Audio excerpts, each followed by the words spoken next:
Hello, good morning everyone. For today's video, I am going to share a story about the mild attack of Locust by Doris Lessing. But before we will proceed to the story, let me share you first the life background of Doris Lessing. Lessing was born Doris May Taylor on October 22, 1919 in Kermanshah, Persia, now Iran, to British parents, Emily Maude McVeigh and Alfred Cook Taylor. When Lessing was 6, her father decided to invest in land in Rhodesia, now Zimbabwe, in Africa. Although the experience was not financially rewarding, living in the natural setting of the farm became a strong influence on Lessing. The natural world and her experiences in Africa are present in many of Lessing's stories. Lessing attended a convent school until she was 13. After that, she escaped the rather harsh condition of farm life by developing a voracious appetite for books. At the age of 15, Lessing's parents sent her to a family in South Africa, where she worked as a nanny. They helped to broaden her education by providing her with books on politics and sociology. In 1937, that same year, Lessing married Frank Wisdom and shortly afterward found herself the mother of 2 children, 1 boy and 1 girl. In 1943, she divorced Wisdom, leaving the children with him. 2 years later, she married Gottfried Lessing, the central figure in the local Communist Party and a refuge from Nazi Germany. The couple had 1 son, Peter. In 1949, after divorcing her second husband, Lessing took her son to London. In 1950, her first novel, The Grass is Singing, a tragic love story set in Africa, was published. A Mild Attack of Locust, first published in 1955 in The New Yorker. Lessing wrote several more novels, but it was the novel she had published in 1962, The Golden Notebook, that confirmed Lessing's reputation as a major female British author. So let us know the reason why the author wrote the story. Setting makes one feel insignificant in relation to the land and the power of nature. As reflected in the experience of the protagonist, Margaret, Lessing absorbs the reader in the experience of helplessness they may be facing and innermost calamities they have still got to overcome it. As a seemingly unending swarm of locusts blackens the skies, as far as Margaret can see, devouring the crops that she and her husband, Richard, depend upon for a living. But the story is about more than devastation. There is a robust and prevalent undercurrent in this story that is portrayed through the locusts, which stand as metaphor for the power of nature. So let's move on to the summary of the story. Lessing's A Mild Attack of Locusts is set on a farm in what may be presumed to be Rhodesia, now called Zimbabwe. The protagonist, Margaret, lives with her husband there and acts as an observer of the daily events.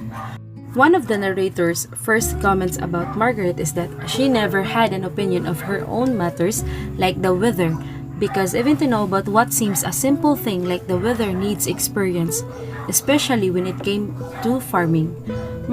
Margaret thinks that the weather has been going well, that there has been enough rain to help the crops grow, but she is not certain. She takes cues from what she hears the men who work the field says, or from what she interprets their words to mean. The 2 main men whom Margaret observes are Richard, her husband, and Stephen, her father-in-law.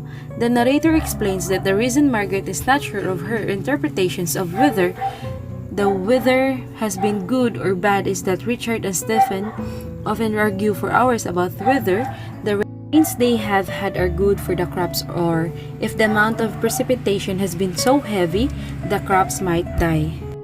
Margaret has been living on a farm with her husband for 3 years and is surprised that her husband has not declared bankruptcy.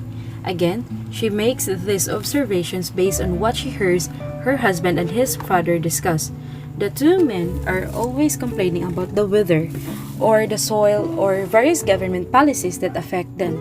From overhearing these conversations and observing the men's attitudes, Margaret is surprised the farm is doing well as it is. They are not rich, she says, but neither are they living in poverty.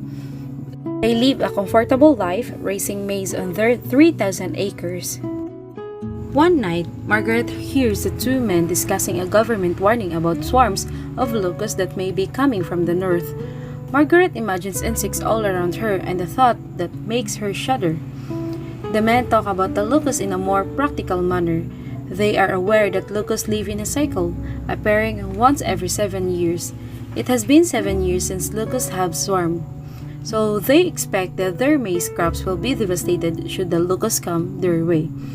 This fact does not stop them from their daily chores, though. That is until one day Stephen notices the first edge of the swarm when Stephen shouts out, "Look! Look!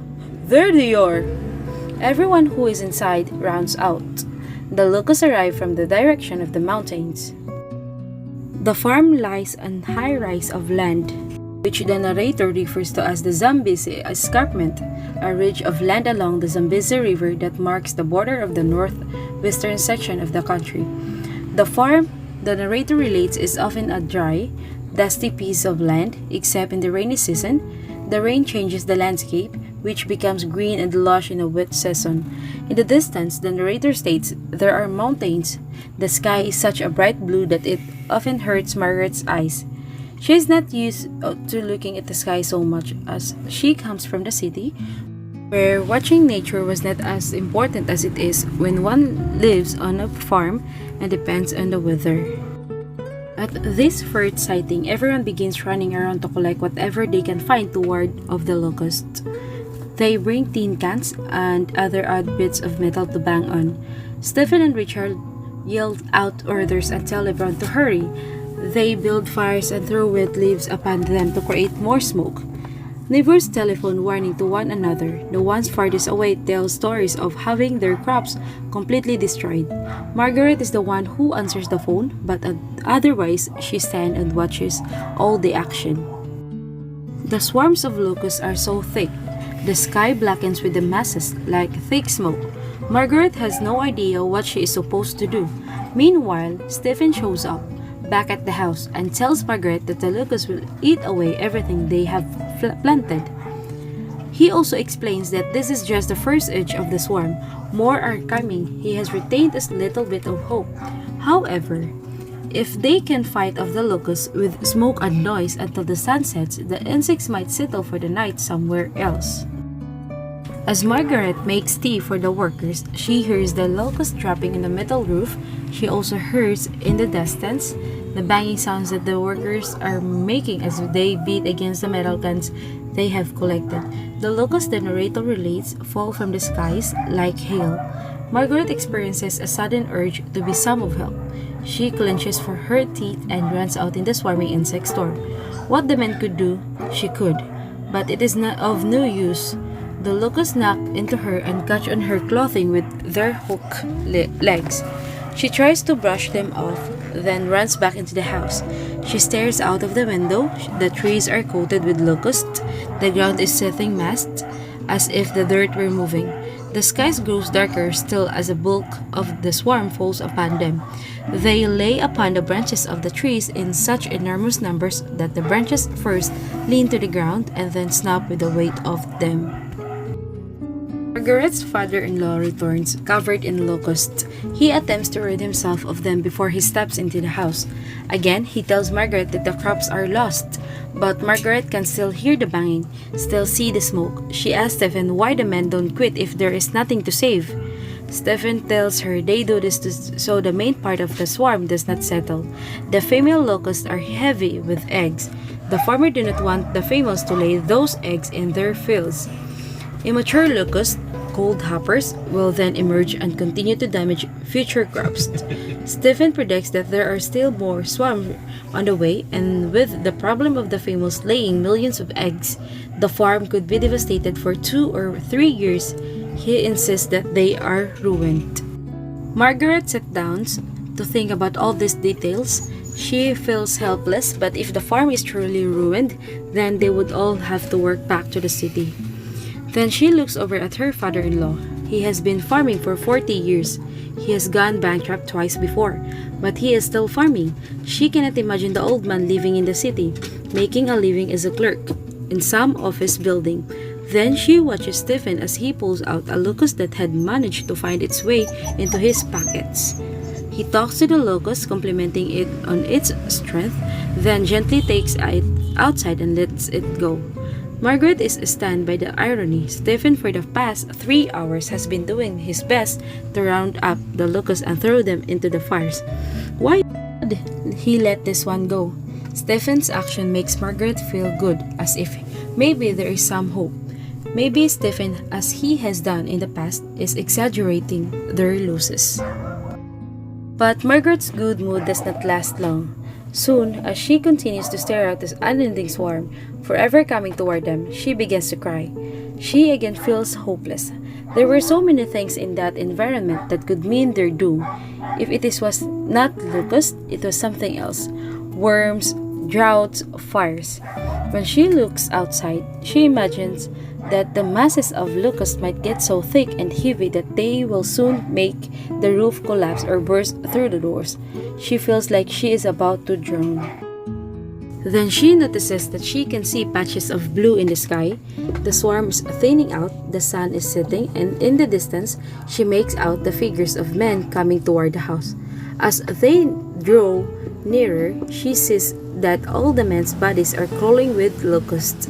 Richard is a bit more optimistic than his father. He believes that if it does not rain that night, the locusts will be all gone in the morning. Although they will have some hoppers, Richard is thankful that they will not be swamped by the main portion of the swarm. Margaret wipes away her tears. She does not want her husband to see that she has been crying.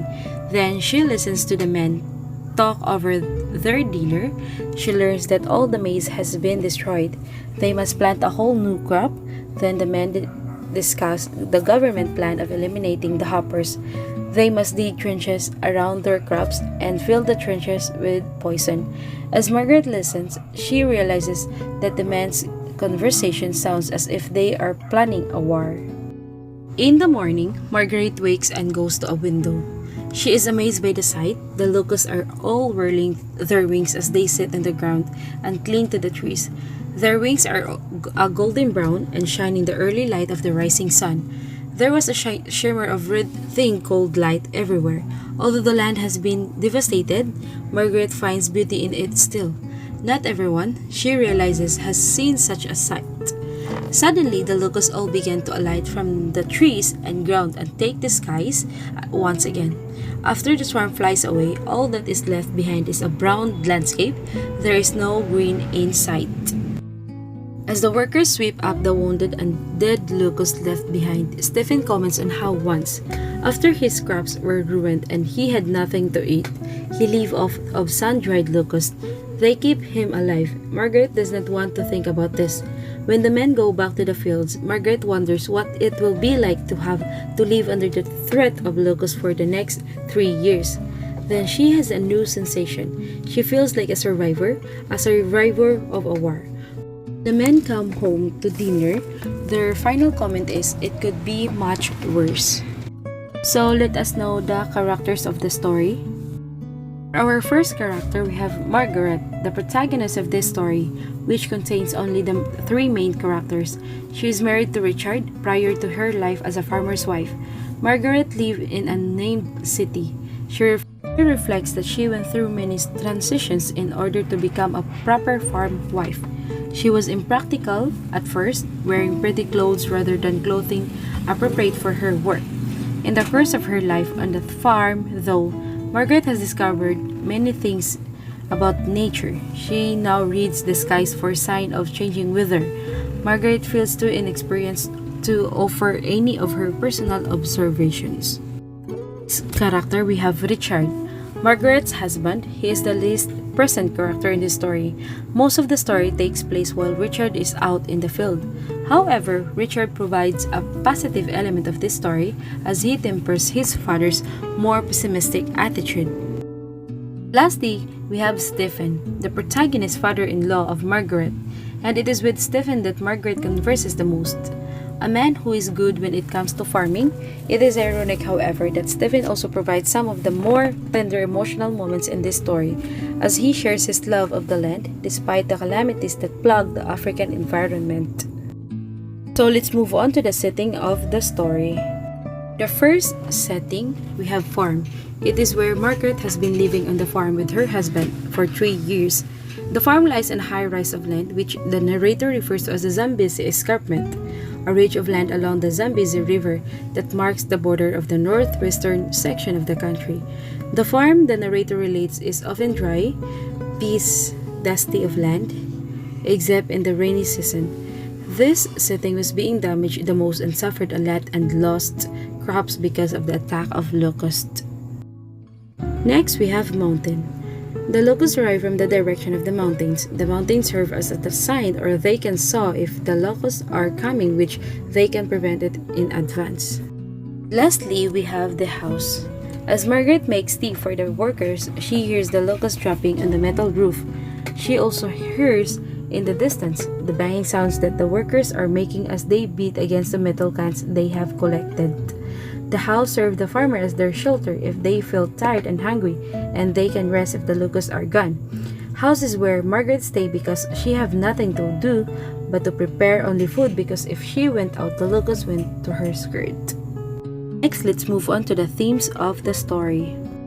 For our first theme, we have devastation and resilience.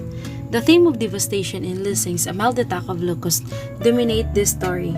In just 24 hours, the swarm of locusts has completely devoured every piece of green vegetations, grass, tree leaves, and maize that exists on the 1,000-acre farm. Because of this, the finances of the farming family have also been devastated. The narrator makes it sound as if this is the first experience of locusts that Margaret and her husband have suffered through. However, Stephen Richards' father has witnessed several other swarms over the years and the subsequent devastation that the locusts cause. In some ways, the author uses the overwhelming devastation to set up the optional force. On one side are the locusts that they destroy the crops, but on the other side is Stephen, who has lived through several such calamities only to replant his fields and make another attempt of making a living in farming. So the author uses the devastation to demonstrate the other side of the issue, which in this case is the resilience not only for the field but also for the humankind. Next, we have hope and hopelessness. Stephen, the father-in-law of the protagonist, exhibits much of the hopelessness in this story. One of the major themes, how could one not feel hopeless when faced with the losing battle of saving one's crops? At first, Stephen has nothing to say that suggests hope. The farm will definitely be lost, he believes, and with that, the family will be ruined. And yet, at the same time, Stephen represents a person that never gives up hope. It is possible that the author sets up the hopelessness of this situation in order to demonstrate that hope not need to die. In the face of a great calamity, when on the surface all hope seems to disappear, there is a stirring ahead that maybe with time, hope will sprout again, just as the grass and the leaves may one day return. This is demonstrated in one of the final scenes, in which there is no hint of green left on the earth for miles around, but the characters are still awed by the beauty of the locusts drying their wings in the early morning sun. Is the role of passive observer. Margaret, the female protagonist in this story, plays a very passive role. Unlike the men in the story, Margaret takes a very minor part in the protecting farm from the locust. Mostly, she watches, as if she is viewing a television show or a movie, standing inside the protection of her house as the locusts descend and the men try to ward them off. Rather than living life, Margaret observes it either way. She is a silent observer, allowing the men to dictate her fate. Margaret is like the crop of maize that must be tended to. Margaret likes the maize, stands helplessly while the locusts attack. She has no idea what to do. Her world for the duration of this story is contained inside the four walls of the house. Margaret is never touched by this disaster. This theme points out the submissive, independent role of the Sam woman. It is a portrayal of women's submissiveness to and reliance on a man. Move on to the symbols of the story. First symbol, we have tin cans, symbolizes to cast out, to keep the insects away from their fields, and also it symbolizes also of sending a message to everyone or to tell everyone that the problems are coming. We have dry leaves, symbolizes as hope, because by the help of wet leaves and burning it into fire, the locust will burn into fire and the other would not dare to come into the crops. First, lastly, we have locust, symbolizes of problem or incoming problems. They brought problems to the farmer who's making lives, and because of them, their source of food, money, and need is from the farm, and the locust could destroy it. So let's move on to the last topic, which is the lesson. For the first lesson, what I love and learned the most is when all the farmers did not take the loss to their hearts and remained calm when the locusts attacked them. They endured what they could not cure because they know they can overcome the problems together. Next is the farmers helped each other and did their best to save their crops from the attacks of locusts. Helping each other could lead to a good impact for everyone. It also makes it easier and faster to finish the work. As a human, we need help because there are things that we cannot do it and others can. And that was the story shows they help to cast out the locusts as soon as possible so that they can endure the problems. And for the last lesson, we have even you are a girl, we have a strength to do what men can do. And even you, we have nothing to do or we cannot help find your own way, what things you can help them because maybe you are good of other things. Do not sit and still while the others are having a hard times. So that was all about the story, and I hope you've learned and enjoyed the story. Again, I am Charlene Milozano, and thank you so much for listening. Goodbye, have a nice day, and God bless us all.